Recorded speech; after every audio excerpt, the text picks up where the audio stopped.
అధిష్టానం నిర్ణయం మేము శిరస వహించాలి కానీ ప్రజలకు న్యాయం చేయాలని, పార్టీకి నష్టం జరగకూడదు అనే ఉద్దేశంతో రిలే నిరాహార దీక్షలు చేస్తున్నామని టీడీపీ నాయకుడు మేనగ వెంకటరమణ అన్నారు.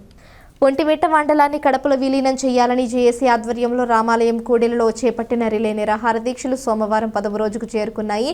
ఈ సందర్భంగా టీడీపీ నాయకులు మాట్లాడుతూ గతంలో వైసీపీ ప్రభుత్వం తీసుకున్న తప్పుడు నిర్ణయం వలన రాజంపేట అన్నమయ్య జిల్లా కేంద్రం కాలేకపోయింది. ఈ రోజు ఒంటిమిట్ట మండలం రాయచోటిలో కలిపారు. వెంటనే ప్రభుత్వం స్పందించి ఒంటిమిట్ట మండలాన్ని కడప జిల్లాలో విలీనం చేయాలని టీడీపీ జేఏసీ నాయకులు కోరారు. ఈ కార్యక్రమంలో పలువురు నాయకులు పాల్గొన్నారు.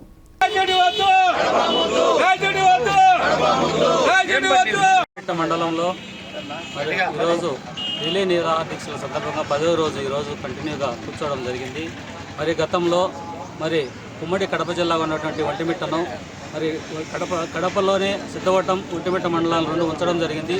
మరి ఈరోజు అది కూడా కాకుండా ఎక్కడో రాయచోటిని జిల్లా కేంద్రంగా ప్రకటించి ఒంటిమిట్ట సిద్ధవటం 2 మండలాలను రాజంపేటలోనే కలపడం అనేది చాలా విడ్డూరంగా ఉంది. ఇది ఎందుకంటే ప్రజల యొక్క మౌలిక వసతులను దృష్టిలో పెట్టుకొని ప్రాంతాలను విభజించాలే తప్ప గత ప్రభుత్వంలో ఇదే రాజంపేట జిల్లా కేంద్రాన్ని రాయచోటికి ప్రకటిస్తే ఆ రోజు ఉన్న అధికార పార్టీ నాయకులు ఎవరు కూడా కనీసం గొంతెత్తి మాట్లాడిన వ్యక్తులు ఈరోజు వచ్చి దొంగ నాటకాలతో అక్కడక్కడ కొన్ని మేము కూడా ఉన్నాం అని ఈరోజు అధికార పార్టీలోని మేమైతే చేయాల్సిన అవసరం లేదు. ఇది ఎందుకంటే గవర్నమెంట్ ఏం నిర్ణయం తీసుకున్నా వాళ్ళు ఎలాగైతే శిరస వహించారో ఆ రోజు మేము అలా కాకుండా ప్రజలకు ప్రాంతాలకు అనుకూలమైనటువంటి పరిస్థితులు కల్పించాలన్నటువంటి ఉద్దేశం ఈరోజు జేఏసీ ఆధ్వర్యంలో కంటిన్యూగా రిలే నిరాహార దీక్షలు చేస్తున్నాం.